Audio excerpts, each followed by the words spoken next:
Hello everyone, welcome to our channel ज्ञापन entrance academy. So finally आज है 13 दिसंबर और जैसा कि आप लोगों को पता है ऑफ कोर्स सीटेट का एडमिट कार्ड आ चुका है। 14 और 15 दो दिन एग्ज़ाम होने वाला है, यानी कि 14 और 15 दिसंबर 2 दिन सीटेट का एग्ज़ाम कंडक्ट होगा। और एक दिन पहले यानी कि आज 13 दिसंबर को सीटेट उर्दू का जितना भी एमसीक्यूज़, जितना भी ऑब्जेक्टिव और साथ में प्रीवियस क्वेश्चन यानी कि सीटेट में जितने भी क्वेश्चन पूछे गए हैं उर्दू से संबंधित, वो सारे क्वेश्चन को आज के इस क्लास में हम लोग कवर करने वाले हैं। यानी कि आप यूँ कह सकते हैं कि आज का ये क्लास मैराथन क्लास होने वाला है, 1 डे बिफोर एग्ज़ाम। यानी कि आप लोगों के एग्ज़ाम से पहले एक दिन पहले आज का ये क्लास जो है ना, मैराथन क्लास सीटेट उर्दू का है। और मैं आप लोगों को बता दूं कि मस्ट वी यही थोड़ा सा लंबा हो सकता है, लेकिन सीटेट उर्दू का जो एमसीक्यूज़ है, मल्टीपल चॉइस क्वेश्चन, ऑब्जेक्टिव को कुछ कवर करेंगे और साथ में प्रीवियस क्वेश्चन भी करेंगे। ठीक है, अपने वादे के मुताबिक, जैसा कि मैं आप सभी लोगों से कही थी कि एग्ज़ाम के एक दिन पहले हम लोग जितना भी हो सकता है वो सारे क्वेश्चन करेंगे। तो अपने वादे के मुताबिक आज के इस क्लास में हम लोग सारा का सारा क्वेश्चन कवर करने वाले हैं। ठीक है, और बहुत सारे लोगों को लग रहा है कि सिलेबस कवर नहीं कराया गया है। सीटेट उर्दू का जितना भी थ्योरी क्लास है, सारे का सारा थ्योरी क्लास आप लोगों को कवर कराया है। तो मतलब कुछ लोगों के बीच ये मिसअंडरस्टैंडिंग हो गई है कि थ्योरी क्लास कवर नहीं हुआ है, सिलेबस कवर नहीं हुआ है। ऑफ कोर्स आप यूट्यूब पर सर्च करेंगे CTET Urdu class 1 by Muskan ma'am, तो क्लास 1 देखने को मिल जाएगा। इसी तरीके से class 2, class 3, class 4, total 12 class में 12 क्लास में जो है ना, मैं सीटेट का पूरा उर्दू का सिलेबस कवर करा चुकी हूँ। ठीक है, तो जिन लोगों को लगता है कि मैं अपने वादे को पूरा नहीं की हूँ, सीटेट उर्दू का सिलेबस कवर नहीं हुआ है, तो आप एक बार यूट्यूब पर सर्च करें, सारा वीडियो अवेलेबल मिल जाएगा। या फिर प्लेलिस्ट वाले सेक्शन में चले जाए, एक अलग से सीटेट उर्दू का प्लेलिस्ट ऑलरेडी बना हुआ है। ठीक है, उसमें सारे वीडियो अवेलेबल हैं, तो आप देख सकते हैं। इनफैक्ट अभी देखने का मौका क्या है, अभी कहाँ बचा हुआ है, आज एक दिन पहले हम लोग जितना भी एमसीक्यूज़ यानी कि ऑब्जेक्टिव हो सकता है वो करेंगे। अब थ्योरी क्लास करने का कोई फ़ायदा नहीं है। अब जितना हो सकता है आज आप लोग एमसीक्यूज़ कीजिए, यानी कि multiple choice question, previous year question, ताकि पकड़ बने और एक तरह से कॉन्फिडेंस बूस्ट हो। और हो सके तो आज का ये जो मैराथन क्लास है, क्योंकि लंबा क्लास हो रहा है सीटेट उर्दू का, जितना भी एमसीक्यूज़ है वो कवर करेंगे हम लोग। तो आज के इस क्लास को हो सके तो 2-3 बार रिपीट करके ज़रूर देख लीजिएगा। एक पहली बार अगर आप देख रहे हैं तो नॉर्मल स्पीड में देखें, लेकिन अगर आप दोबारा देखेंगे तो थोड़ा स्पीड बढ़ा लीजिएगा, ताकि रिवीजन, एक तरह से रिवीजन के तौर पर आप लोग को दोबारा क्लास देखनी है, ताकि कॉन्फिडेंस बूस्ट हो। तो चलिए आज के इस क्लास को हम लोग स्टार्ट करते हैं। सबसे पहला सवाल देखिए, यहाँ पर लिखा है CTET Urdu MCQs by Muskan ma'am. Of course हमारे द्वारा ये कराया जा रहा है। तो देखिए सबसे पहला सवाल क्या है, यहाँ पर सबसे पहला सवाल है कि बच्चे इब्तदाई वर्षों में दीवार, फर्श, यहाँ पर फर्श रहेगा, फर्श और कॉपियों में आड़ी तिरछी लकीरें बनाते हैं। ज़बान की आमोजिश में इस मुराहल को कहते हैं। ऑप्शन 1 में है आड़ी तिरछी लकीरें बनाना, सेकंड में है हंगामी ख्वानदगी, और थर्ड में है लिखने की महारत, और फोर्थ में है तरसीली फ़रोख्त। तो यहाँ पर आप सभी लोगों को बता दूं कि बच्चे की इब्तदाई वर्षों में, यानी कि जो शुरुआती उसका जो साल है, उसमें दीवार पर आप लोग देखते भी होंगे, छोटे छोटे बच्चे जो होते हैं ना, वो दीवार पर या फिर फर्श पर या फिर कॉपियों में आड़ी तिरछी लकीरें इस तरह खींचते रहते हैं। ठीक है, तो ये जो लकीरें बनाते हैं, ये ज़बान की आमोजिश में यानी कि भाषा सीखने में ये जो मराहल है, ये जो स्टेज है, उस स्टेज को कहते हैं हम लोग हंगामी ख्वानदगी। Option number second is the correct answer, याद रखिएगा, डिलाइजेंट। ठीक है, हंगामी ख्वानदगी कहते हैं, ऑप्शन नंबर सेकंड। दूसरा सवाल, आगे बढ़ते हैं। नेक्स्ट क्वेश्चन है कि वाइगोत्स्की के नज़रिए पर मबनी तामीर पसंद क्लासरूम में ज़्यादा तजुर्बाकार उस्ताद आमोजगार को डॉट डॉट डॉट, यानी कि खाली जगह है यहाँ पर, इसको भरना है, फराहम करने में एक रहनुमा फरीज़ा अंजाम देता है। तो ऑप्शन ए में है अदम तवाज़न को जांचने का मौका, सेकंड में है तरगीब, थर्ड में है सवाल पूछने का मौका, और फोर्थ में है किसी नज़रिए का तारुफ। तो देखिए वाइगोत्स्की के नज़रिए पर मबनी यानी कि आधारित तामीर पसंद क्लासरूम में ज़्यादा तजुर्बाकार उस्ताद, यानी कि जो ज़्यादा तजुर्बाकार टीचर है, वो आमोजगार को तरगीब यानी कि मोटिवेशन देता है। मोटिवेशन तरगीब फराहम करने में एक रहनुमा फरीज़ा अंजाम देता है, यानी कि जो ज़्यादा एक्सपीरियंस्ड टीचर है वो क्या करेंगे, बच्चों को पढ़ाने के साथ साथ ज़्यादा मोटिवेशन देंगे, प्रेरणा देंगे, बच्चों को प्रेरित करेंगे पढ़ने के लिए।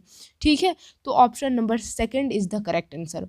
आप लोग देखे भी होंगे जो टीचर पुराने हो जाते हैं, जो तजुर्बे वाले हो जाते हैं, वो पढ़ाते भी हैं और साथ में आपको मोटिवेट भी करते हैं, क्योंकि उनको ज़िंदगी का तजुर्बा भी मिला होता है।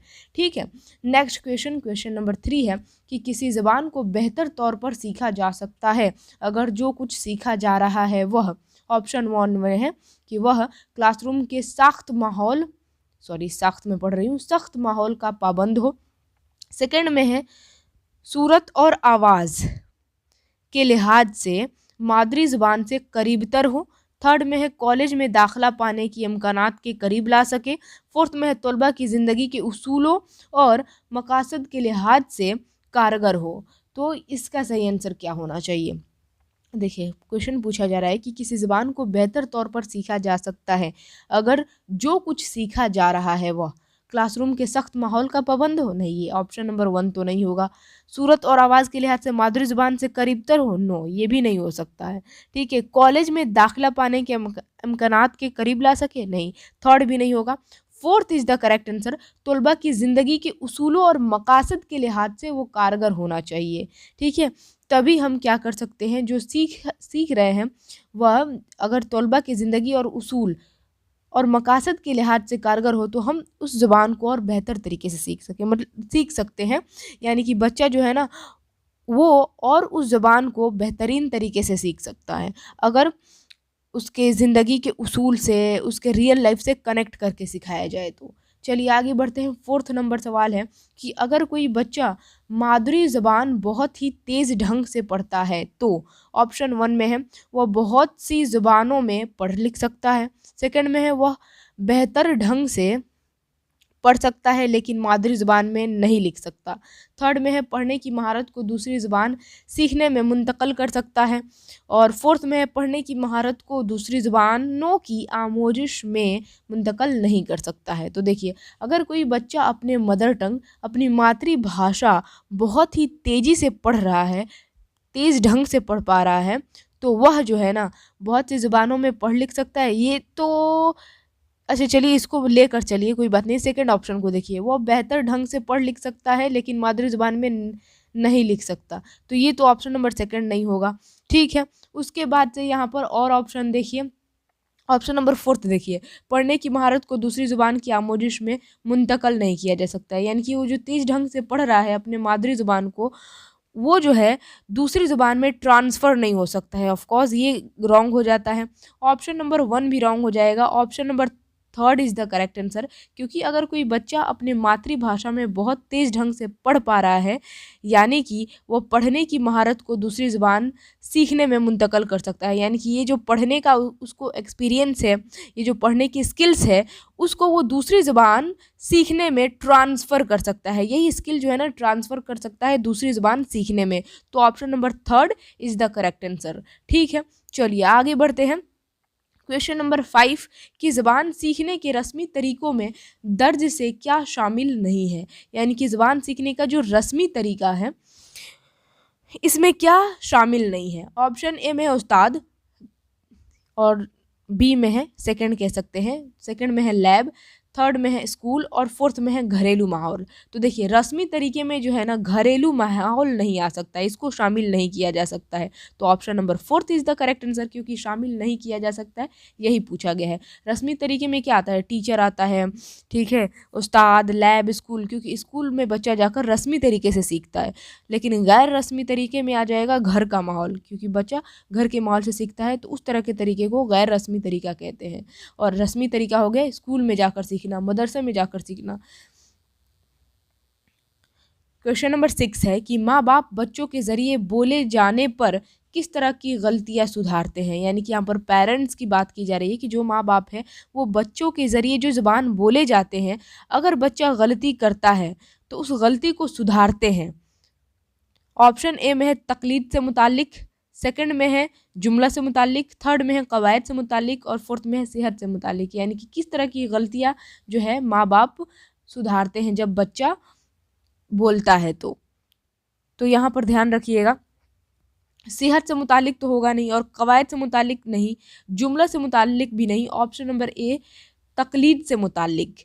ठीक है, यहाँ पर जो बच्चा बोलता है तो क्योंकि वो इमिटेट करता है, जिस तरह माँ बाप घर वाले बोलते हैं उसी को दोहराता है, तो दोहराने पर अगर बच्चा गलती कर रहा है तो माँ बाप क्या करते हैं, उस गलती को सुधारते हैं। जैसे कि माँ बाप बोल रहे हैं, कोई घर वाला बोल रहा है कि बच्चा, या फिर घर के बच्चे को बाबू बोला जाता है, तो बाबू बताओ तो या फिर बोलो तो मेरे लिए एक गिलास पानी लाओ, तो बच्चा मेरे लिए एक गिलास पानी लाओ नहीं बोल पा रहा है, बच्चा बोल रहा है मेरे एक गिलास पानी, इतना ही कहकर रुक जा रहा है। तो माँ बाप क्या करेंगे, उस बच्चे की गलती को सुधार रहे हैं। यानी कि जो बच्चा सुनकर बोलने की कोशिश कर रहा है, जो इमिटेट कर रहा है, जो नकल कर रहा है, उसमें गलती कर रहा है तो उस गलती को सुधार रहे हैं। यानी कि तकलीद से मुतालिक जो है ना, गलती को सुधार रहे हैं। Option number 1 is the correct answer.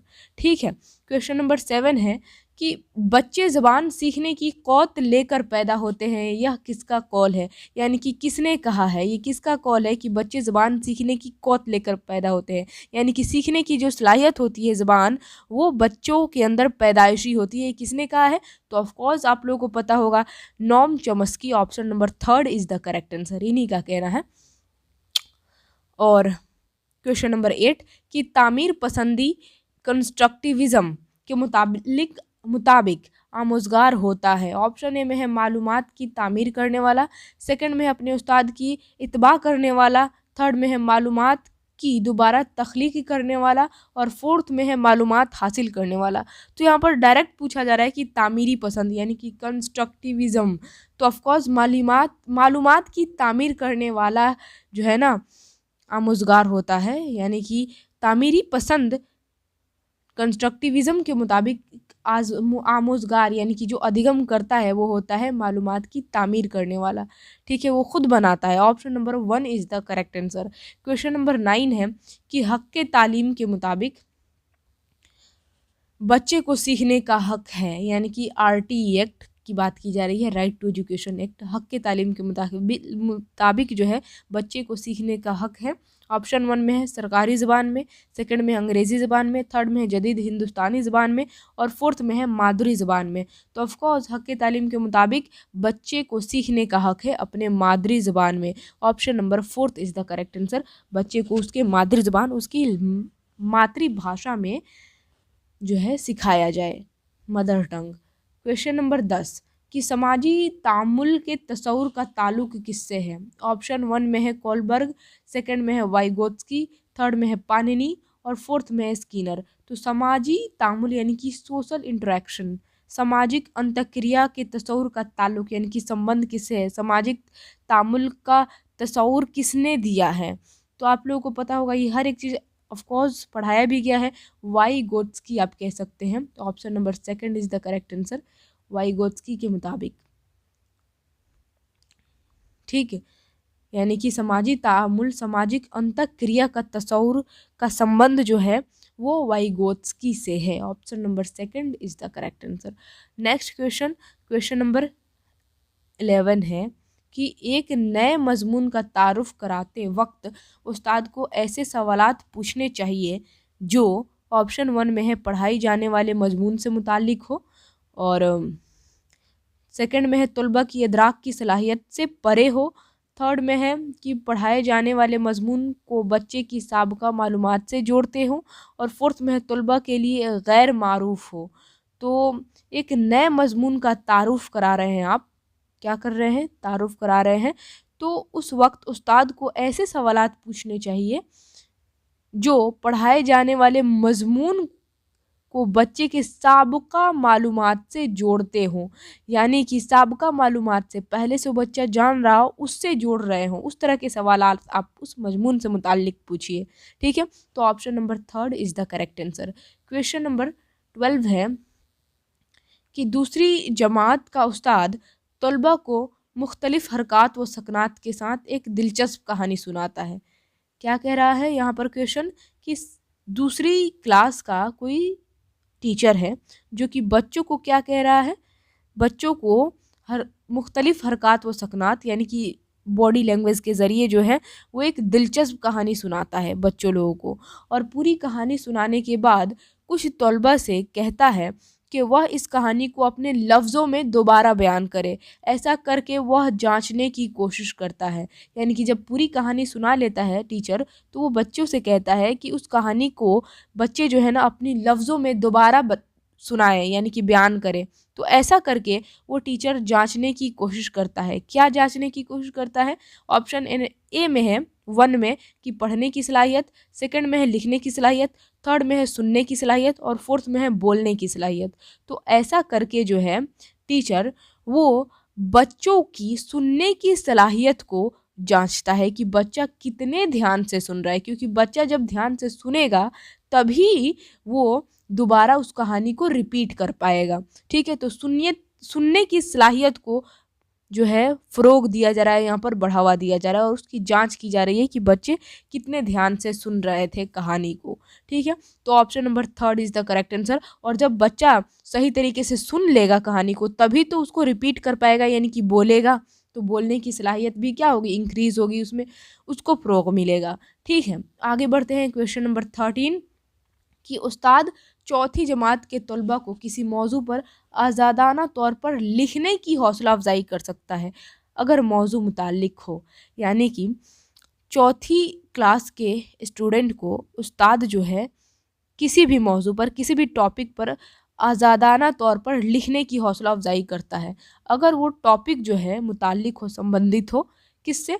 Option 1 में है समाजी मसाइल से, सेकंड में है माहौलियाती मसाइल से, थर्ड में है कौमी सालमियत से और फोर्थ में है ज़ाती ज़िंदगी से।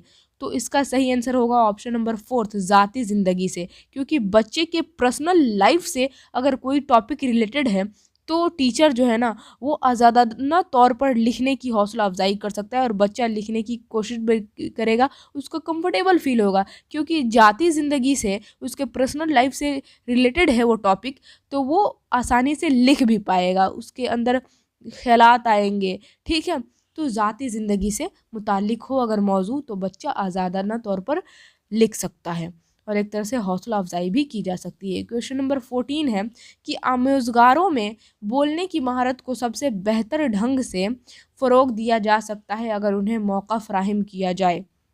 ऑप्शन ए में है मॉडल, यहाँ पर थोड़ा सा गलत टाइप हो गया है, मॉडल एडयूसी डी सुनने का। ठीक है, थोड़ा यहाँ पर ऑप्शन 1 में गलत टाइपिंग हो गया है। सेकंड में है मुश्किल मतन पढ़ने का, मतन यहाँ पर रहेगा। और थर्ड में है ज़बान की सख्त का, सख्त नहीं साख्त होगा, ज़बान की साख्त का तज्ज़िया करने का।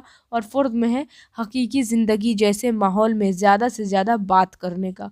तो आमोज़गारों में यानी कि जो अधिगम करता है, जो सीख रहा है, उसमें बोलने की महारत यानी कि बोलने की स्किल्स है जो उसको सबसे बेहतर तरीके से, बेहतर ढंग से फ़रोग दिया जा सकता है यानी कि बढ़ावा दिया जा सकता है अगर उन्हें मौका फ़राहम किया जाए, अगर उन्हें मौका दिया जाए हकीकी ज़िंदगी जैसे माहौल में ज़्यादा से ज़्यादा बात करने का।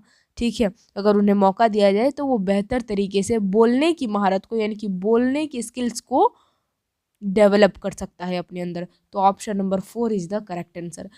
क्वेश्चन नंबर 15 है कि तकमीली अंदाज़ा क़द्र का बुनियादी मकसद क्या है। ऑप्शन 1 में है तदरीस और तलबा की आमोजिश में बेहतरी के लिए तलबा के फ़हम के मौजूदा सतह का अंदाज़ा क़द्र करना, सेकंड में है उसूलियाबियों की जांच और मेयार का क़याम, थर्ड में है मुताल्लिक़ की इकाई की शुरुआत में तलबा की फ़हम के बारे में मालूमात यकजा करना और फोर्थ में उसूलियाबी में बेहतरी लाना। तो तकमीली अंदाज़ा क़द्र की बात की जा रही है, इवैल्यूएशन मूल्यांकन करना है हिंदी में कहते हैं। ऑफ कोर्स ये टॉपिक आप लोगों को पढ़ाया भी गया है। तो इसका second option is the correct answer, हुसूलियाबी की जांच और मेयार का क़याम, ये है तकमीली अंदाज़ा क़द्र का बुनियादी मकसद। नेक्स्ट क्वेश्चन की तरफ बढ़ते हैं। और हाँ, अभी तक आपने वीडियो को लाइक नहीं किया है तो लाइक करें, वीडियो को शेयर करें जितना ज़्यादा हो सके और हो सके तो स्टेटस पर लगा दें। और चैनल पर अगर आप नए नए आए हैं तो चैनल को सब्सक्राइब ज़रूर कर लीजिएगा, ताकि हर रोज़ आने वाली वीडियो का नोटिफिकेशन ऑफकोर्स आप तक सबसे पहले पहुँचे। और सीटेट से रिलेटेड न्यूज़ आप सभी लोगों को ऑफकोर्स बताए भी जाते हैं, तो जुड़े रहें। और साथ में, क्योंकि कल आप लोगों का एग्ज़ाम है 14 दिसंबर को, और जिनका 15 दिसंबर का एग्ज़ाम है, तो आप लोग एक बार कमेंट सेक्शन में लिखकर बता दीजिएगा कि आपका 14 दिसंबर का एग्ज़ाम है या फिर 15 दिसंबर का। बाकी बेस्ट ऑफ लक, आप लोग जाइए एग्ज़ाम दीजिए। मैं दुआ करूँगी आप सभी लोगों के लिए, गॉड से प्रे करूँगी कि आप लोगों का एग्ज़ाम एकदम ज़बरदस्त जाए। ठीक है, बेस्ट ऑफ लक आप सभी लोगों को। और आज के इस वीडियो को 2-3 बार ज़रूर देख लीजिएगा, ताकि कॉन्फिडेंस बूस्ट हो जाए। और साथ में हो सकता है कि इन्हीं क्वेश्चन में से आप लोगों के सीटेट में क्वेश्चन देखने को मिले। क्वेश्चन नंबर 16 देखिए। इस सवाल में थोड़ा सा मिस्टेक हो गया है टाइपिंग में। ऑफकोर्स उर्दू टाइपिंग में थोड़ी बहुत मिस्टेक होती रहती है, इसके लिए मैं माफ़ी चाहूँगी। देखिए, यहाँ पर सवाल पूछा जा रहा है कि ज़बान सीखने के दर्जा झैल में से कौन सबसे अहम है। ऑप्शन 1 में है तदरीसी मवाद का इस्तेमाल, सेकंड में है समाजी तामुल, थर्ड में है किताबें पढ़ना, और फोर्थ में है फिल्में या ड्रामे देखना। तो ज़बान सीखने के दर्ज झैल में से सबसे अहम कौन हो सकता है। तदरीसी मवाद का इस्तेमाल, टीचिंग लर्निंग मटेरियल, नो ये तो होगा नहीं। किताबें पढ़ना ये भी नहीं हो सकता है। सबसे अहम बोला जा रहा है तो वो है समाजी तामुल। Option number second is the correct answer, यानी कि सोशल इंटरेक्शन, सामाजिक अंतक्रिया के तहत ज़बान और हम लोग जल्दी सीख सकते हैं, क्योंकि जब तक बोलेंगे नहीं समाज में तब तक हम सीखेंगे कैसे। ठीक है, तो option number second is the correct answer. Question number 17 है कि एक शमूलियती दर्जा यानी कि इंक्लूसिव क्लासरूम में उस्ताद को किस चीज़ पर खुसूसी तवज्जो देनी चाहिए। ऑप्शन 1 में है सभी को बराबर घर का काम देने पर, सेकंड में है सभी बच्चों को यकसा सरगर्मी में शामिल होने के लिए हौसला अफजाई करने पर, थर्ड में है सभी बच्चों से बराबर उम्मीद रखना, और फोर्थ में है मुख्तलिफ किस्म की समई बसरी मवाद का इस्तेमाल। तो इंक्लूसिव क्लासरूम शमूलियती दर्जा में, यानी कि एक ऐसा क्लासरूम है जिसमें सभी तरह के बच्चे हैं, अमीर गरीब, अलग अलग धर्म वाले, अलग अलग भाषा बोलने वाले, ठीक है, और अलग अलग जेंडर के। तो इंक्लूसिव वो एक शमूलियती दर्जा है, तो उसमें एज अ टीचर आप किस चीज़ पर ज़्यादा तवज्जो देंगे।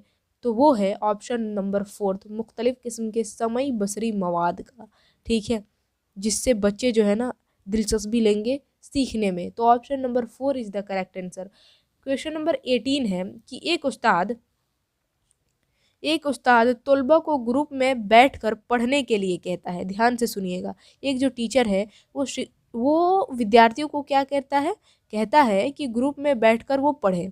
अचानक किसी के वालिदैन में से कोई एक क्लासरूम में आता है, यानी कि उस्ताद जो है टीचर वो बच्चों को कहता है कि वो ग्रुप में बैठकर पढ़े।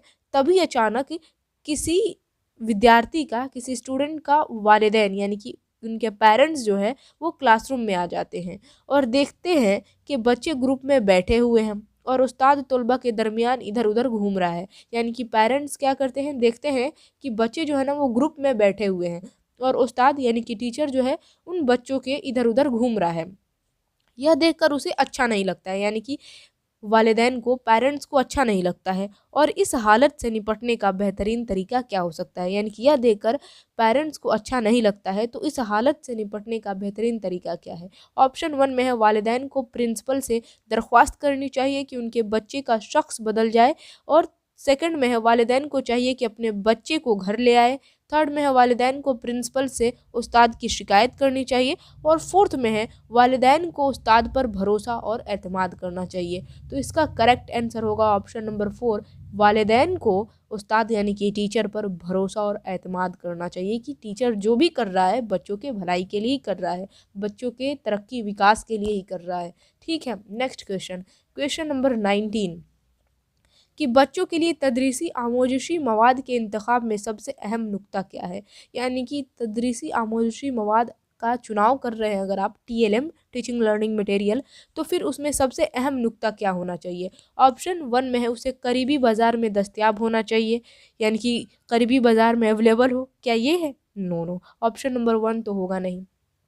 ठीक है, सेकंड देखते हैं, इसे बहुत महंगा नहीं होना चाहिए, ऑप्शन नंबर सेकंड भी नहीं होगा।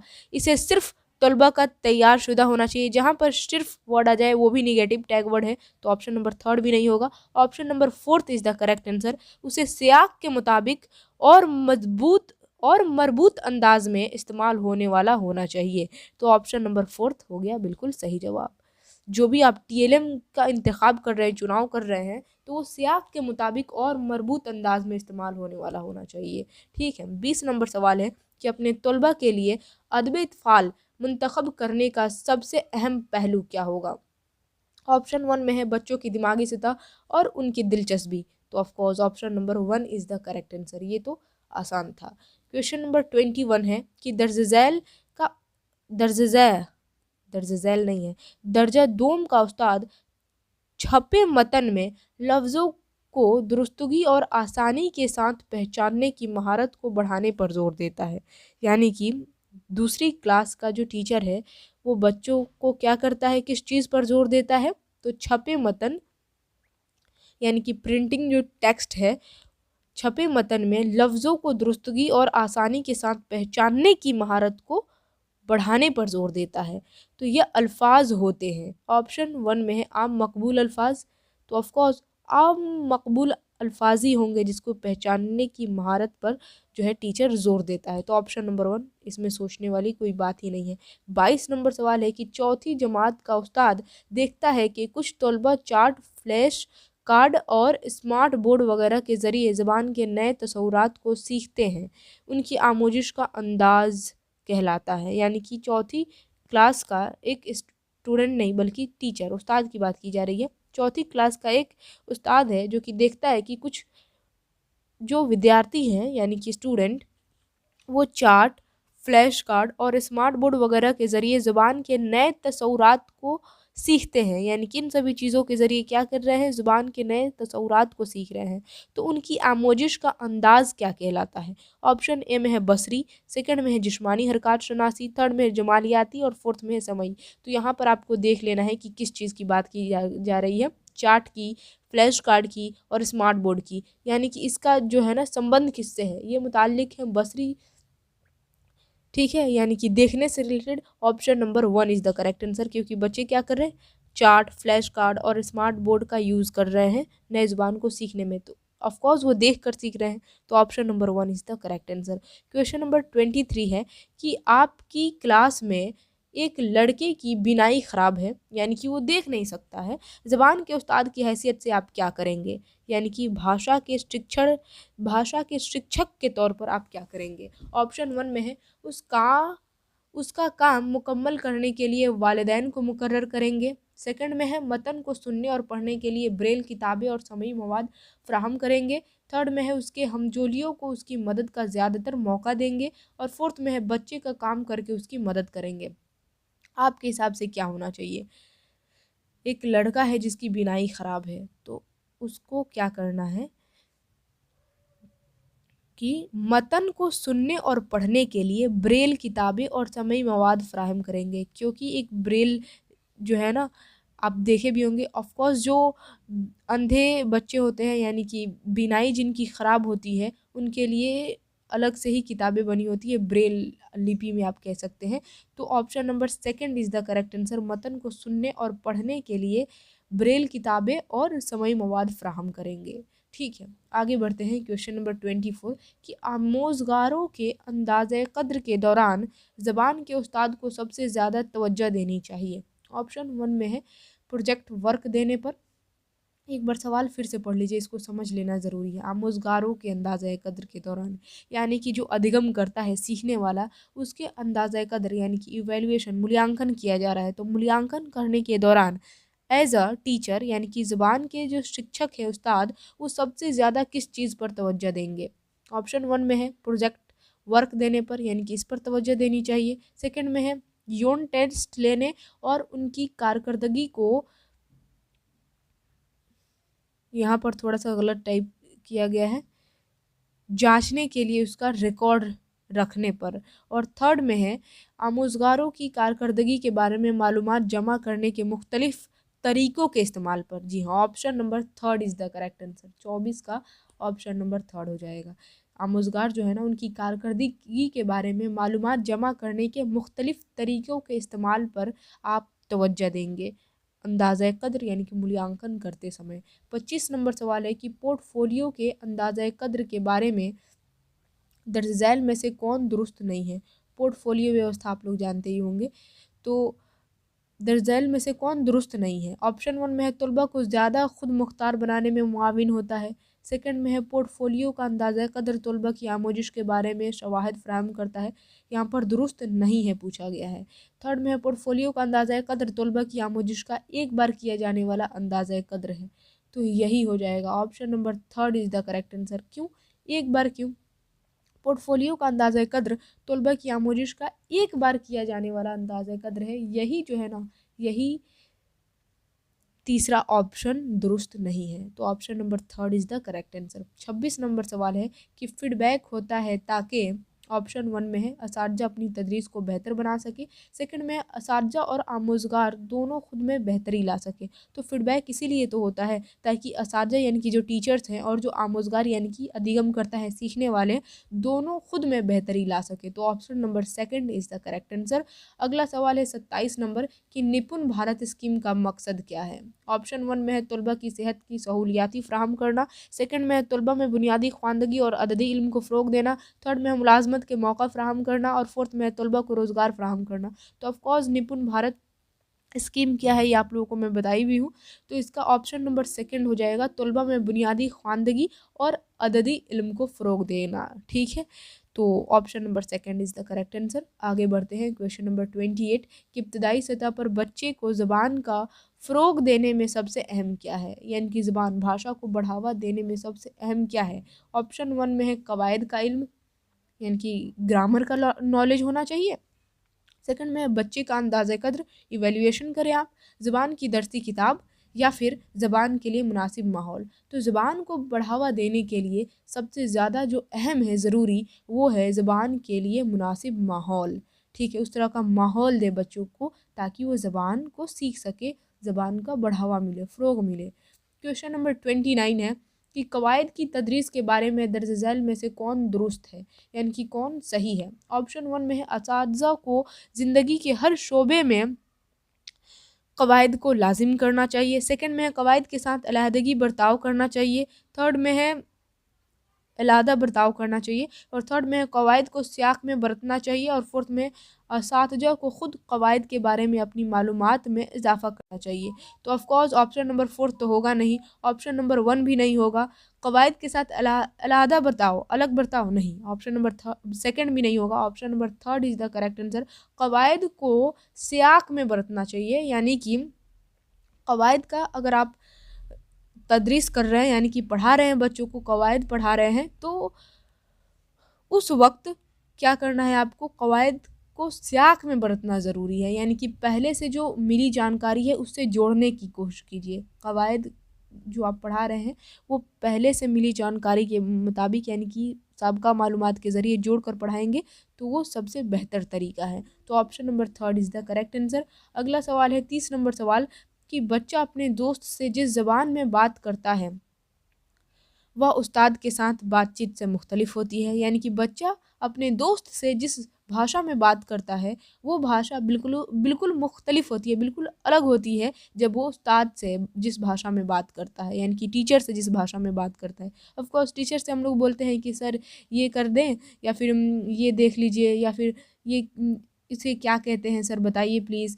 लेकिन दोस्तों के साथ रहते हैं तो अरे क्या हाल है, अबे तू चुपचाप रह। तो हम लोग यहाँ पर क्या कर रहे हैं, एज अ बच्चा बनकर अगर सोचे तो ऑफ कोर्स हम लोग अपने दोस्त से जो बात करते हैं वो भाषा अलग होती है, और जो अपने टीचर से बात करते हैं वो भाषा अलग होती है। उसी तरह जब बच्चा अपनी माँ से खाने वगैरह के बारे में बात करता है तो वह ज़बान मुख्तलिफ होती है, यानी कि माँ से बात करने का तरीका भी अलग होता है, टीचर से बात करने का भी तरीका अलग होता है, अपने दोस्त से बात करने का भी तरीका अलग होता है।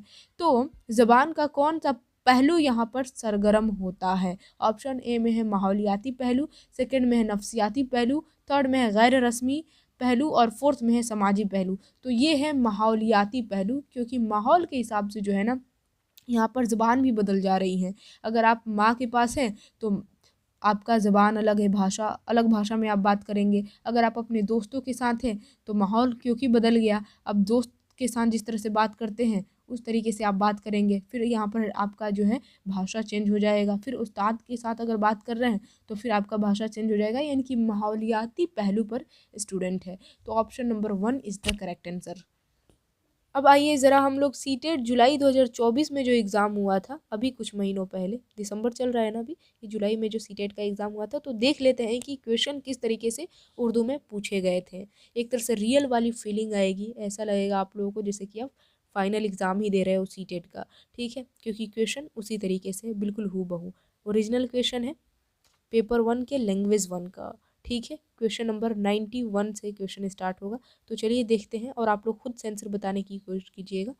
तो हिदायत यहाँ पर जैसे कि हमेशा देता है कि नीचे दी हुई इबारत को पढ़िए, यानी कि यहाँ पर इक़्तिबास दिया गया है, इसको पढ़ना है और दिए गए मुतबादल में से किसी एक मुनासिब तरीन मुतबादल का इंतखाब कीजिए। यानी कि क्वेश्चन पूछे गए हैं, इनमें 4 ऑप्शन दिए गए हैं, इसमें से किसी एक सही ऑप्शन का चुनाव करना है। सवाल नंबर 91 से लेकर 99 तक है ये। हिदायत से पूछा गया क्वेश्चन, सॉरी हिदायत से मैं बोल रही हूँ, इबारत से पूछा गया क्वेश्चन, ठीक। तो इबारत क्या है, सबसे पहले मैं आप लोगों को बताई हूँ कि इबारत को मत पढ़िएगा, क्वेश्चन को एक बार देख लीजिएगा कि क्या क्या क्वेश्चन पूछा गया है और उसके इंपॉर्टेंट पॉइंट को नोट कर लीजिएगा। तो चलिए सबसे पहले क्वेश्चन को ही देख लेते हैं। साइंस ने पैदावार हासिल करते हुए किसको रोका है?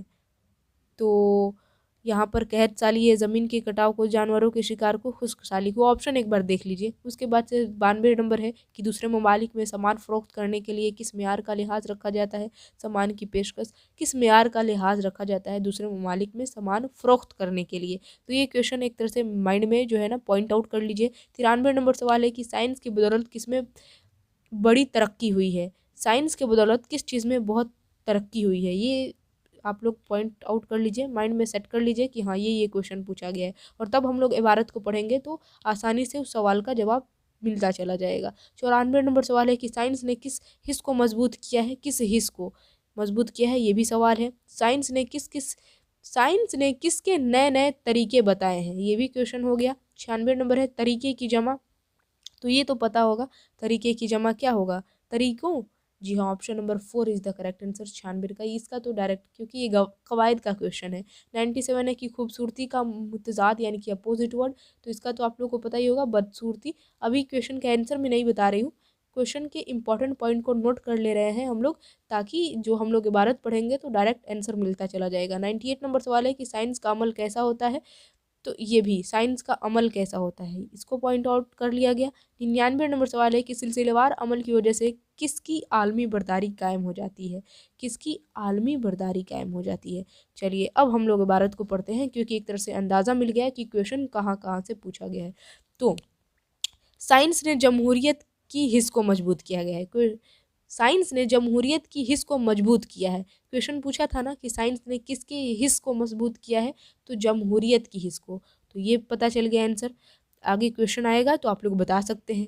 फिर उसके बाद से क्या है, क्योंकि साइंस का अमल सिलसिलेवार होता है। क्वेश्चन पूछा था कि साइंस का अमल कैसा होता है? तो सिलसिलेवार होता है। ये भी याद, मतलब ये भी क्वेश्चन का आंसर पता चल गया। जिसकी वजह से साइंसदानों की एक आलमी बर्दारी कायम हो जाती है। क्या कायम हो जाती है? तो आलमी बर्दारी कायम हो जाती है। आज की मुआशरत में जो सफाई, खूबसूरती और तंदुरुस्ती नज़र आती है, उसका सेहरा साइंस के सर है, क्योंकि साइंस ही ने बीमारियों और कहतसाली के मुकाबले के कई तौर तरीके वज़े किए हैं। तो यहाँ पर क्या लिखा गया है? क्योंकि साइंस ही ने बीमारियों और कहतसाली के मुकाबले के कई तौर तरीके वज़े किए हैं, यानी कि बीमारी और कहतसाली के मुकाबले के कई तौर तरीके वज़े किए हैं। कौन? साइंस।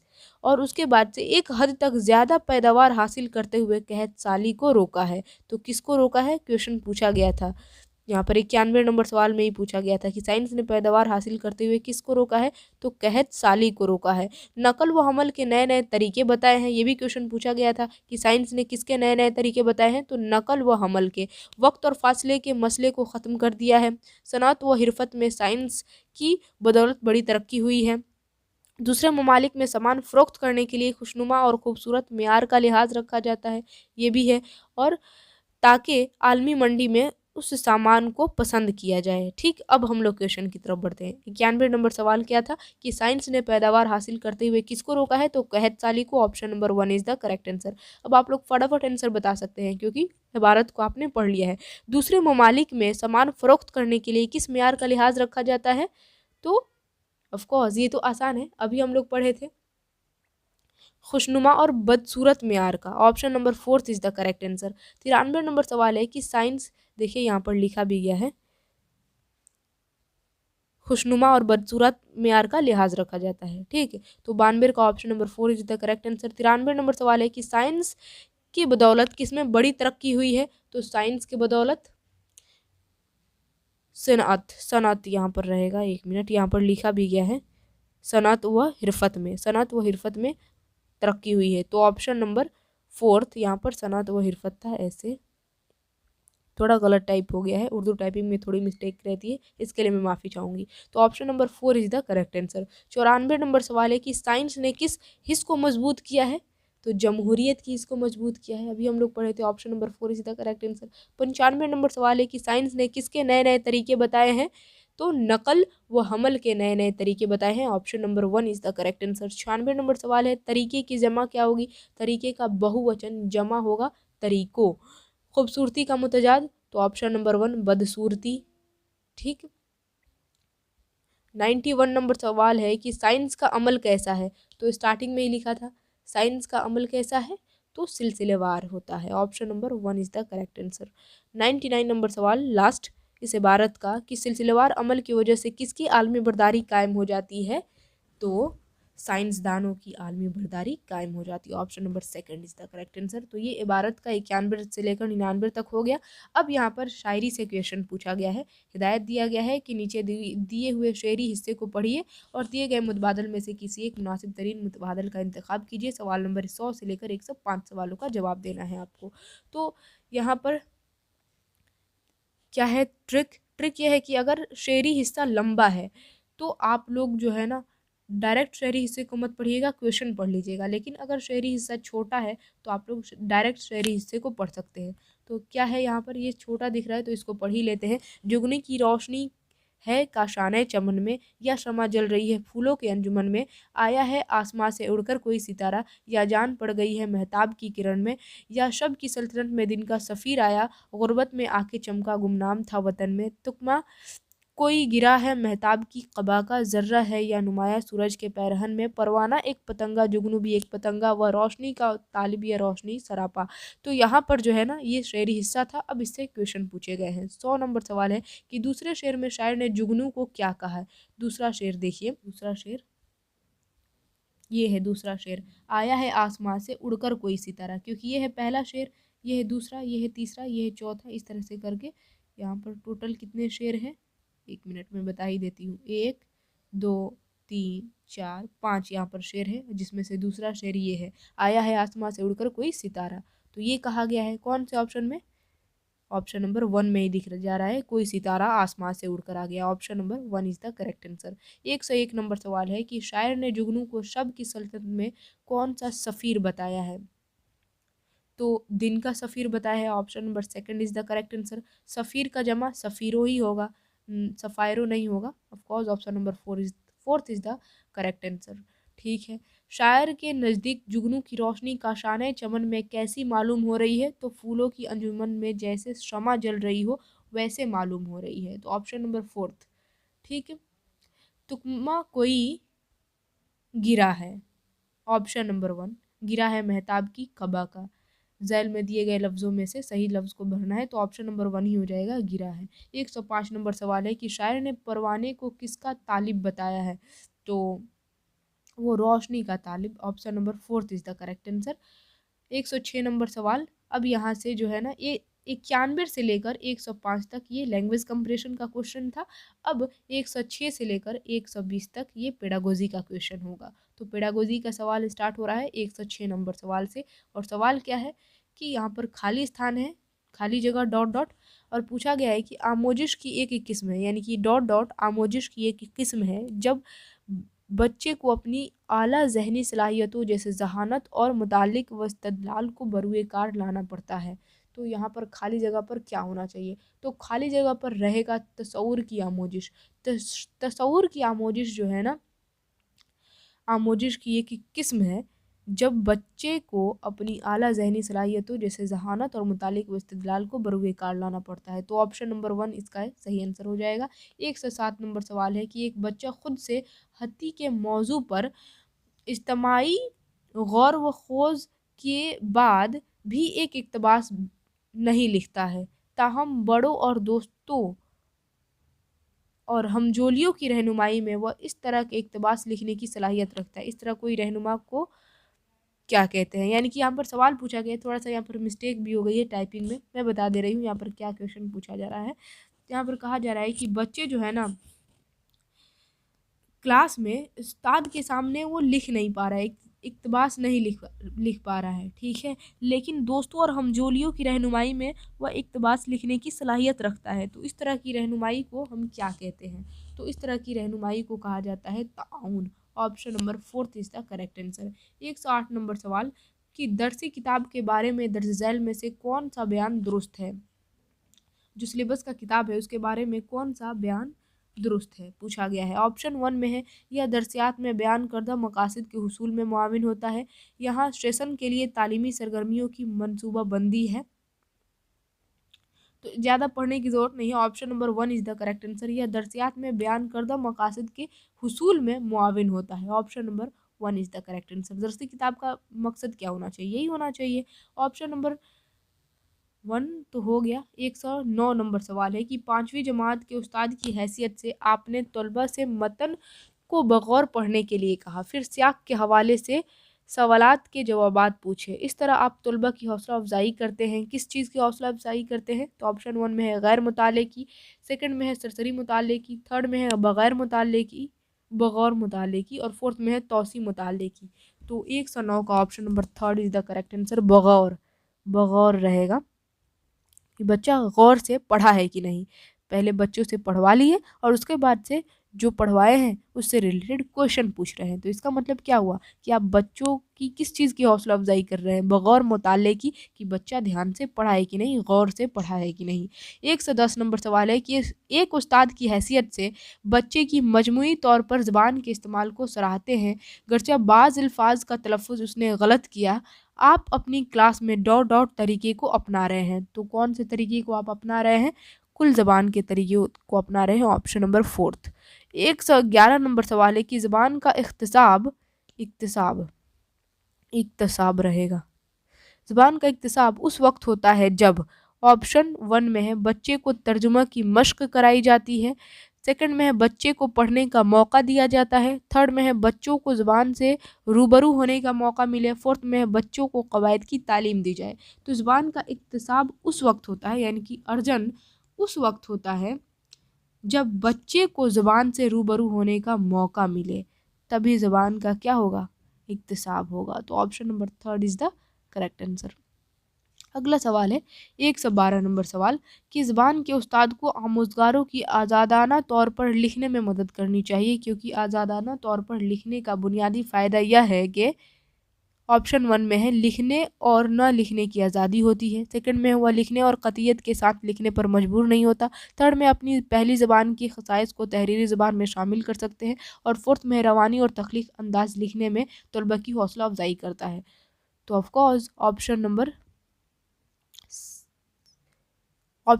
सेकंड नहीं होगा। ऑप्शन नंबर सेकंड गलत हो जाएगा। अब इसका डायरेक्ट ऑप्शन नंबर 4 दिख जा रहा है, रवानी और तख्लीक अंदाज लिखने में तलबा की हौसला अफजाई करता है।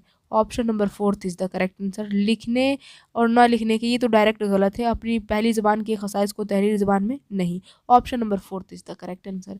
113 नंबर सवाल है कि हक़ाइक़ से परे, यहाँ पर खाली स्थान है, डॉट डॉट, हक़ाइक़ से परे तख़मीन और क़यास का एक तरीका है। तो इसका ऑप्शन नंबर सेकंड हो जाएगा, इस्तिंबात।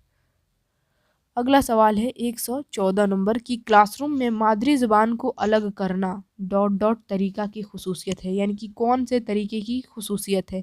ऑप्शन ए में है ज़ू लिसानी, बी में है समई लिसानी, सी में है रास्त और डी में है फितरी। तो ये तरीका है, कौन सी तरीके की खुसूसियत है? तो ये रास्त तरीके की खुसूसियत है। क्लासरूम में मादरी ज़ुबान को अलग आप कर दे रहे हैं, डायरेक्ट जो ज़ुबान सिखा रहे हैं उसी ज़ुबान में आप बात कर रहे हैं। तो ऑप्शन नंबर सी डायरेक्ट रास्त तरीका। 115 नंबर सवाल है कि ज़ुबान की आमोजिश में तशख़ीसी जांच का क्या मकसद है। तशख़ीसी जांच का मकसद आपको बताना है, तो इसका मकसद होता है आमोज़गारों की तफ़हीमी खला को जानना और मावनती इक़दाम करना। ठीक है, तो option number second is the correct answer. 116 number सवाल जो कि बड़ा ही यूनिक है। सवाल पूछा गया है कि आप हिंदी बोलने वाले उस्ताद हैं, लेकिन आपकी पोस्टिंग या फिर तय्युनाती पंजाब के एक प्राइमरी स्कूल में हो जाती है। चूँकि आप उस ख़ता की मकामी ज़बान नहीं जानते हैं, तो अब आप क्या करेंगे? यानी कि आप हिंदी बोलने वाले एक टीचर हैं और आपकी पोस्टिंग कहाँ हो जाती है, तो पंजाब के एक प्राइमरी स्कूल में हो जाती है और वहाँ का मकामी ज़ुबान आप नहीं जानते हैं। ऑफ कोर्स मादरी ज़ुबान कहाँ जानते होंगे, वहाँ पर जो ज़ुबान बोली जाती है आप नहीं जानते होंगे, क्योंकि आप हिंदी के टीचर हैं। तो अब आप क्या करेंगे? ऑप्शन 1 में है बच्चों की ज़ुबान को एक माख़ज़ के तौर पर लूँगा और तदरीस शुरू करूँगा। तो ऑफ कोर्स ऑप्शन नंबर 1 ही हो जाएगा सही आंसर। बच्चे की ज़ुबान को क्या करना है, एक माख़ज़ के तौर पर लेना है। ठीक है, उसको बोझ नहीं समझना है और तदरीस शुरू करना है, शिक्षण शुरू करेंगे। ठीक है, 117 नंबर सवाल कि जब हम कहते हैं कि जब हम कहते हैं ज़बान मनमाना होती है तो हमारा मकसद क्या होता है। ऑप्शन 1 में है अल्फाज और मानी के दरमियान बाहमी रिश्ते वाज़े बुनियादों पर होता है या इत्फाकिया नहीं होता। तो इसका डायरेक्ट आंसर हो जाएगा ऑप्शन नंबर सेकंड, किसी ज़बान के अल्फाज और उसके मानी के दरमियान मौरूसी रिश्ता नहीं होता है। ठीक है, option number second is the correct answer. 118 number सवाल की कवायद की तदरीस का इस्तिखराजी तरीका वकालत करता है कि हमें पहले डॉट डॉट चाहिए। क्या चाहिए? इस्तिखराजी तरीका वकालत करता है कि हमें पहले उसूल पेश करना चाहिए। ठीक है, इस्तिक़राई तरीका में सबसे पहले आप समझाते हैं और तब उसूल को याद कराते हैं, लेकिन इस्तिखराजी तरीका में सबसे पहले उसूल पेश किया जाता है, बच्चों को नियम कानून रटवाए जाते हैं और तब समझाए जाते हैं। तो option number 1 is the correct answer. 119 number सवाल है कि दर्ज झैल में से कलाम में पढ़ रही हूँ, सॉरी, क्लासरूम। दर्ज झैल में से क्लासरूम की कौन से मश्क तलबा की बोली जाने वाली ज़बान की तरक्की में उस्ताद की मदद करती है? कौन सी प्रैक्टिस? ऑप्शन 1 में है ज़बानी याद करने के बाद नज़्म की इज्तिमाई कुरात, सेकंड में है रोल प्ले में शिरकत, थर्ड में है नए और नामानूस अल्फाज के दुरुस्त तलफ़्फ़ुज़ की मश्क और फोर्थ में है उस्ताद के साथ मतन को रहनुमाई तौर पर पढ़ना। तो इसका सही आंसर ऑप्शन नंबर सेकंड हो जाएगा, रोल प्ले में शिरकत। क्योंकि क्लासरूम की कौन से मश्क यानी कि कौन सी प्रैक्टिस तलबा की बोले जाने वाली ज़बान की तरक्की में उस्ताद की मदद करती है। तो ज़बान की तरक्की में यानी कि ज़बान के विकास में टीचर की हेल्प कौन करेगा, तो रोल प्ले में शिरकत। ये आप जो है ना बच्चे को करवाएंगे, रोल प्ले बच्चा करेगा तो ज़बान और आसानी से सीख पाएगा। तो option number second is the correct answer. 120 number सवाल जो कि आखिरी सवाल है, जुलाई 2024 का ये क्वेश्चन था। आखिरी सवाल, किसी मतन से मखसूस मालूमात के हुसूल के लिए मतन को बगौर पढ़ने की महारत डॉट डॉट डॉट यानी कि खाली जगह है तफहीम मतन है। कौन सी ये मतन है? तो ये मतन है इस्तिंबाती। Option number second is the correct answer. किसी मतन से मखसूस मालूमात के हुसूल के लिए मतन को बगौर पढ़ने की बात की जा रही है। बगौर पढ़ने की महारत इस्तिंबाती कहलाती है। Option number second is the correct answer.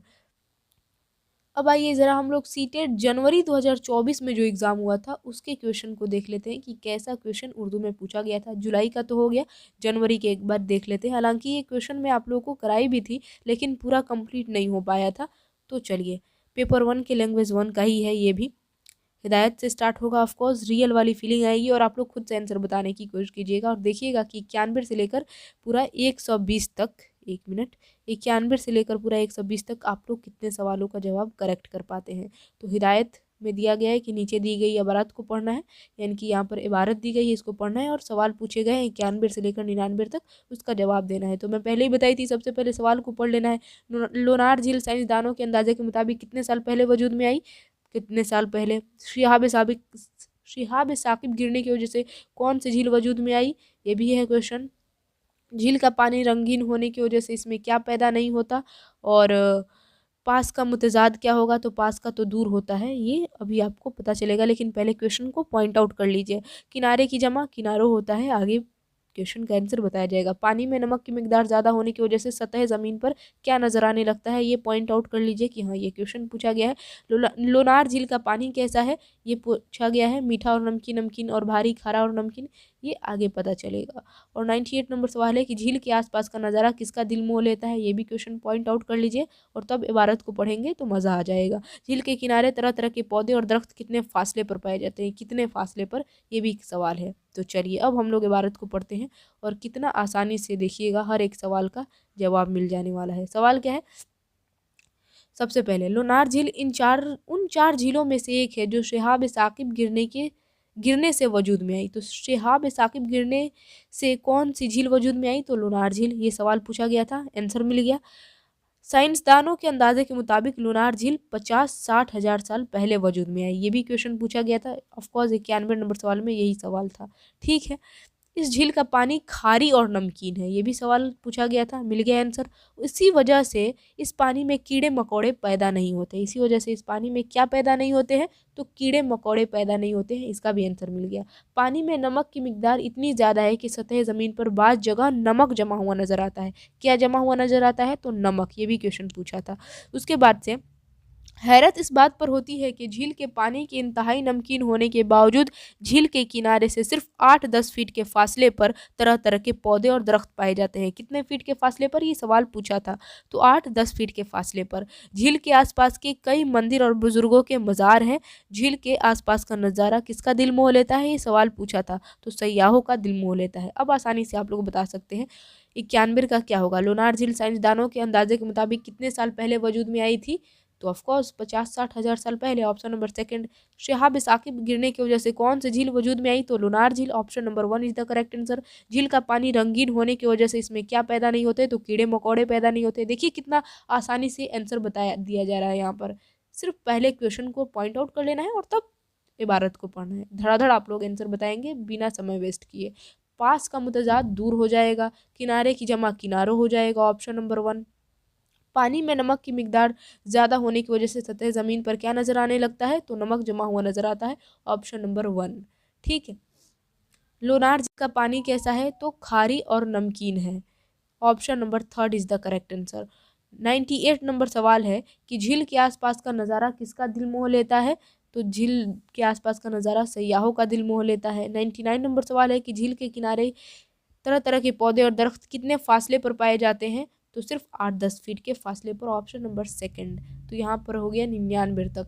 अब आगे बढ़ते हैं, ये 100 से जो सवाल है ये शेरी हिस्से वाला है, यानी कि नीचे दिए गए शेरी हिस्से को पढ़िए और दिए गए सवाल का जवाब आपको देना है 91 से लेकर 105 तक का। तो हुई शाम, सोने का वक्त आ गया, अंधेरा सा चारों तरफ छा गया, डूब पर चमया अब आफताब, उफ़क़ पर चमकने लगा महताब, परिंदे आशियाने में जाने लगे, मवेशी भी जंगल से आने लगे, फलक पर सितारे चमकने लगे, जवाहर की सूरत दमकने लगे, किसान अपनी खेती से फारिग हुए, उठा हल को कंधे पे घर को चले। तो यहाँ पर सवाल है कि किसकी सूरत दमकने लगे, तो सूरत तो जवाहर के दमकने लगे। फलक की जमा क्या होगा, तो अफलाक, option number 1 is the correct answer. फलक पर सितारे जो है चमकने लगे, ऑप्शन नंबर सेकंड हो जाएगा। कौन पश्चिम में जाकर डूब गया, तो पश्चिम में जाकर आफताब डूब गया, ऑप्शन नंबर सेकंड। शाम होने पर परिंदे कहाँ जाने लगे, तो शाम होने पर परिंदे अपने आशियाने में जाने लगे, अपने घर में जाने लगे। शायरों के नज़दीक शाम होने पर चारों तरफ क्या छा गया, तो चारों तरफ अंधेरा छा गया। दर्ज झैल जुमलों के हवाले से कौन दुरुस्त नहीं है, नज्म गीत गाना। अच्छा, ये 106 नंबर सवाल है, 91 से लेकर 105 तक की लैंग्वेज कंप्रेशन का था। अब 106 से ये पेडागोजी का क्वेश्चन स्टार्ट होता है, 120 तक ये चलेगा। ठीक है, तो सवाल क्या है कि दर्ज झैल जुमलों के हवाले से कौन दुरुस्त नहीं है, नज्म गीत गाना और गुनगुनाना बच्चों के लिए तरीका है, तो यहाँ पर ऑप्शन नंबर 4 हो जाएगा, जुमलों के वज़े कते दुरुस्त करना और इजहार में इजाफा करने के, क्योंकि ये दुरुस्त नहीं है, ऑप्शन नंबर 4 दुरुस्त नहीं है। नज्म गीत गाना और गुनगुनाने से बच्चे के जुमलों की वज़े कता दुरुस्त और इजहार में इजाफा कैसे हो जाएगा, नज़्म गीत गाने की वजह से बच्चे अपने ख़्यालात का इज़हार कैसे कर पाएँगे, ठीक है? हाँ, जुमलों लफ्ज़ों और जुमलों की साख्त को तो बच्चा याद कर सकता है। नज़्म गीत गाने और गुनगुनाने से बच्चा जो है स्ट्रक्चर को याद कर लेगा, जुमले कैसे हैं, जन गण मन अधिनायक की जय है, भारत भाग्य विधाता। तो जिस स्ट्रक्चर में ये बैठाए गए उसी स्ट्रक्चर में बच्चे याद कर लेते हैं, तो ये तो ठीक है। लेकिन जुमलों की वज़ह कतई दुरुस्त करना और इज़हार में इज़ाफ़ा करना ये सही नहीं है, ये दुरुस्त नहीं है। तो option number 4 is the correct answer. आगे बढ़ते हैं। 107 नंबर सवाल है कि प्राइमरी सतह पर कुतुबखाने के इस्तेमाल के हवाले से कौन दुरुस्त नहीं है? कुतुबखाने को सिर्फ किताबों का ज़ख़ीरा ही नहीं समझना चाहिए। तो इस सवाल का सही जवाब हो जाएगा ऑप्शन नंबर 4। कुतुबखाने में दरसी किताबों की बुलंदख्वानी सबसे बेहतर हो सकती है, ये दुरुस्त नहीं है, क्योंकि कुतुबखाने में, लाइब्रेरी में आप बुलंदख्वानी करवाएंगे, ज़ोर ज़ोर से पढ़वाएंगे, ये कहीं से भी बेहतर नहीं हो सकता है। 108 नंबर सवाल है कि ख्वानदगी के हिस्सों के लिए किसमें दस्तरस होनी चाहिए? तो डिकोड करना और ज़ुबान की तफ़हीम, इसमें दस्तरस हासिल होनी चाहिए। आगे बढ़ते हैं। हिस्सों यहाँ पर हो गए हुसूल के लिए, ख्वानदगी के हुसूल के लिए। 109 नंबर सवाल है कि कवायद की मुअस्सिर तदरीस के हवाले से कौन दुरुस्त नहीं है? तो इसका सही आंसर हो जाएगा ऑप्शन नंबर 4, दुरुस्त नहीं है पूछा गया है। तो उसूल को याद करके कवायद की आमोजिश, सबसे पहले आप नियम कानून को रटवाएंगे बच्चे को, ये कैसे दुरुस्त हो सकता है? ये दुरुस्त नहीं है। तो option number 4 is the correct answer. ख्वानदगी की तदरीस का वह तरीका जो हर्फ और आवाज़ के माबैन रिश्तों पर जोर देता है वो सौती हिदायत कहलाता है। Option number 4। एक उस्ताद तीसरी जमात के तलबा से कहता है कि वह इस नकरा से मुतालिक 5 सवालात अपने साथियों से करे। इस तरह सरगर्मियाँ होती हैं आज़ादाना तौर पर बोलने के लिए। वो आज़ाद है, आज़ादाना तौर पर कोई भी सवाल कर सकता है और जवाब बताएंगे बच्चे। तीसरी जमात का उस्ताद अपनी क्लास में एक रीडिंग कॉर्नर बनाना चाहता है। बच्चे की किताबों का इंतखाब में सबसे पहले किस सवाल पर गौर करना चाहिए? तो सबसे पहले इस सवाल पर गौर करना चाहिए कि क्या यह किताबें तीसरी जमात की ख्वानदगी की दरसियात के मकासद के हुसूल में मुआविन है? तो option number 3 is the correct answer. 117 number सवाल है कि दर्ज झैल में से कौन सा तरीका आमोज़गारों के असल मकसद यानी कि असल ज़िंदगी के हालात में ज़बान के इस्तेमाल के हुसूल में मुआविन होता है? ऑप्शन 1 में है फितरी तरीका, सेकंड में है तरसीली तरीका, थर्ड में है रास्त तरीका और फोर्थ में है समई लिसानी तरीका। कौन सा तरीका आमोज़गारों के असल मकसद यानी कि असल ज़िंदगी के हालात में ज़बान के इस्तेमाल के हुसूल में मुआविन होते हैं? तो इसका सही आंसर हो जाएगा ऑप्शन नंबर 2, तरसीली तरीका is the correct answer. 114 number सवाल है कि उस्ताद आमोज़गारों से अपनी वर्कबुक बदलने और अपने साथी के काम को जांचने के लिए कहता है, इसका मकसद क्या है?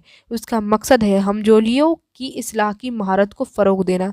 यानी कि उस्ताद क्या करता है, कर्ताओं यानी कि आमोज़गारों से अपनी वर्कबुक बदलने के लिए कहता है और अपने साथी के काम को जांचने के लिए कहता है, यानी कि क्लासमेट एक दूसरे के काम की जांच करेंगे। तो इसका मकसद क्या है? हमजोलियों की यानी कि क्लासमेट की इस्लाह की महारत को फ़रोग देना, बढ़ावा देना। 115 नंबर सवाल है कि बच्चे बुनियादी सतह पर आमोजिश में ज़्यादा मशगूल होते हैं जब वह मुख्तलिफ हवा को बरतने और अपने हाथों की सरगर्मियों से इस्तेमाल करते हैं, क्योंकि उस्ताद के बाद गाते हैं ये तो होगा नहीं, अपनी कॉपी में हुरूफ पर हाथ फेरते हैं ये भी नहीं होगा, और जब तवज्जो सिर्फ उम्दा हर की महारतों को फ़रोग देने पर होती है, ऑप्शन नंबर 4 भी नहीं होगा। तो option number 2 is the correct answer. ठीक है।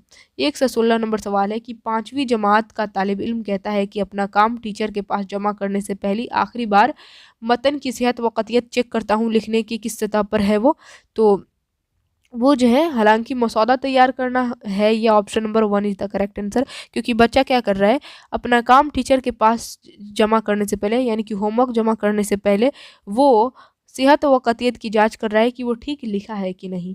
तो ये क्या कर रहा है बच्चा, मसौदा तैयार कर रहा है, ऑप्शन नंबर 1। ठीक है। 117 नंबर सवाल है कि दर्ज झैल में से कौन सा तरीका ज़बान की क्लास में एक मुकामी ज़बान के इस्तेमाल की हौसला अफजाई नहीं करता है? ऑप्शन 1 में है फितरी तरीका, बी में है तरसीली तरीका, थर्ड में है रास्त तरीका और फोर्थ में है समई लिसानी तरीका। तो दर्ज झैल में से कौन सा तरीका ज़बान की क्लास में मकामी ज़बान यानी कि उसका मादरी ज़बान कह सकते हैं आप, उसका जो मदर टंग है उसके इस्तेमाल की हौसला अफजाई नहीं करता है? तो वो है रास्त तरीका।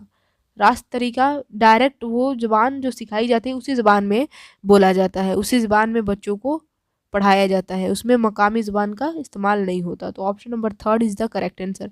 118 नंबर सवाल है कि एक उस्ताद दूसरी जमात के तलबा के लिए मुख्तलिफ तदरीसी आमोजशी मवाद इकट्ठा करना चाहता है, TLM के इंतखाब का कौन सा मेयार मुनासिब नहीं है?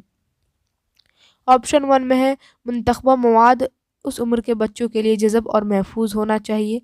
इसका डायरेक्ट आंसर हो जाएगा ऑप्शन नंबर फोर्थ लगा दीजिए। मुंतखबा मवाद सिर्फ बच्चों का तैयार करदा हुआ हो, उसे कुछ किरदार ना होना चाहिए ताकि हाथ से फिसले ना। थोड़ा सा यहाँ पर गलत टाइप हो गया है, बट ऑप्शन नंबर फोर्थ ही हो जाएगा सही आंसर, क्योंकि मुनासिब यही नहीं लग रहा है। ठीक है, ये सही नहीं है, option number fourth is the correct answer. और 119 नंबर सवाल है कि एक शमूलियती, खुश आइंद और पुरलुत्फ माहौल पैदा करने का बेहतरीन तरीका क्या है? याद रहे कि इस माहौल को कौमी दर्सियाती खाके में बयान करदा महारतों को फ़रोग के हिस्सों में बच्चों की शराकत की तायद करने वाला होना चाहिए। तो शमूलियती इंक्लूसिव की बात की जा रही है, तो इसका सही आंसर हो जाएगा ऑप्शन नंबर थर्ड, तरक्की के मुख्तलिफ मैदानों से बच्चों के काम का मुजाहरा करना। ठीक है, अगला सवाल है 120, जो कि लास्ट सवाल आप कह सकते हैं। सवाल है कि दर्ज़ैल में से कौन बुनियादी सतह पर दरसी किताब तैयार करने के उसूल में शामिल नहीं है? तो दरसी किताब तैयार करना है, यानी कि सिलेबस का किताब तैयार करना है, तो उसके उसूल में शामिल क्या नहीं हो सकता है? तो वो ठोस उसूल शामिल नहीं किया जा सकता है। ठोस चीज़ों को आप दरसी किताब में कैसे शामिल कर सकते हैं? तो option number third is the correct answer. और फाइनली यहाँ पर जनवरी 2024 का ये क्वेश्चन था, ये कवर हो गया। अब यहाँ पर एक चीज़ मैं आप लोगों को दिखाना चाहूँगी, क्योंकि आप बहुत सारे लोगों को जो है ना कंफ्यूजन है, उन लोगों को लगता है कि सीटेट उर्दू का सिलेबस कवर नहीं कराया गया है। ये सीटेट के सिलेबस वाला वीडियो था, जिसमें सीटेट उर्दू पेडागोजी का यहाँ पर सिलेबस बताया गया था। ये हर एक टॉपिक को कवर कराया जा चुका है। आप लोगों को उर्दू पेडागोजी का हर ये एक टॉपिक कवर करा चुकी हूँ मैं, सिलेबस ख़त्म हो चुका है। और इसका वीडियो जो है आप लोगों को ऑलरेडी यूट्यूब पर अवेलेबल मिल जाएगा, आप लोग देख सकते हैं। देखिए, यूट्यूब पर जैसे ही आप लोग सर्च करेंगे ज्ञापन एंट्रेंस एकेडमी, तो आप लोग को ये लोगो दिखेगा। इस पर जैसे ही क्लिक करेंगे तो आपको ये ज्ञापन एंट्रेंस एकेडमी का पूरा इंटरफेस खुल जाएगा, जिसमें लिखा होगा home, videos, shorts, live, playlist. तो यहाँ पर प्लेलिस्ट वाले सेक्शन में आपको जाना है, और जैसे ही प्लेलिस्ट वाले सेक्शन में आप क्लिक करेंगे, तो क्लिक करेंगे और स्क्रॉल करते हुए ऐसे नीचे जाएंगे, तो यहाँ पर प्लेलिस्ट दिख जाएगा CTET Urdu for December exam 2024। इसी प्लेलिस्ट पर जैसे ही आप क्लिक करेंगे, सारा का सारा वीडियो यहीं पर आप लोग को मिल जाएगा। देखिए, सारा का सारा ऑल वीडियो अवेलेबल है। सीटेट उर्दू का पूरा सिलेबस कवर कराया गया है। तो फिर अभी तो थ्योरी क्लास करने से कोई फ़ायदा नहीं है, क्योंकि अब क्या फ़ायदा करके, कल आप लोगों का एग्ज़ाम है, हो सकता है कुछ लोगों का परसों हो, 14-15 तारीख 2 दिन एग्ज़ाम है। तो आप लोग अभी जितना ज़्यादा हो सके एमसीक्यूज़, आज के इस वीडियो में जितना एमसीक्यू और प्रीवियस क्वेश्चन कराए गए हैं, इसको बार बार रिपीट 2-3 बार देख लीजिए, ताकि प्रैक्टिस हो जाए। और साथ में अगर आप लोग के पास बुक है, तो उसमें भी जितना ज़्यादा हो सके अब एमसीक्यूज़ और प्रीवियस क्वेश्चन करके प्रैक्टिस कर लीजिए। ठीक है, और बाकी आप सभी लोगों को बेस्ट ऑफ लक। मैं दुआ करूँगी, गॉड से प्रे करूँगी कि आप लोग का एग्ज़ाम एकदम ज़बरदस्त तरीके से जाए। आज की इस क्लास को आप लोग लाइक नहीं किए हैं तो फटाफट लाइक कर दे, शेयर ज़रूर करें। चैनल पर नए आए हैं तो चैनल को सब्सक्राइब कर लीजिएगा और नोटिफिकेशन बेल ऑन कर लीजिएगा, ताकि हर एक वीडियो का नोटिफिकेशन जो सीटेट से रिलेटेड होता है उसका आप तक सबसे पहले पहुंचे। और टेलीग्राम ज्वाइन कर लीजिएगा फॉर फ्री पीडीएफ। आज के इस क्लास का पीडीएफ जो है ना टेलीग्राम पर अपलोड कर दिया जाएगा अभी, ये वीडियो तुरंत ख़त्म होने के बाद। ठीक है, हो सकता है कि आप लोग जब वीडियो देख रहे हो तब तक अपलोड हो चुका होगा। ठीक, तो ज्ञापन entrance academy Telegram channel join कर लीजिए, वहाँ पर फ्री ऑफ कॉस्ट पीडीएफ दिया जाता है।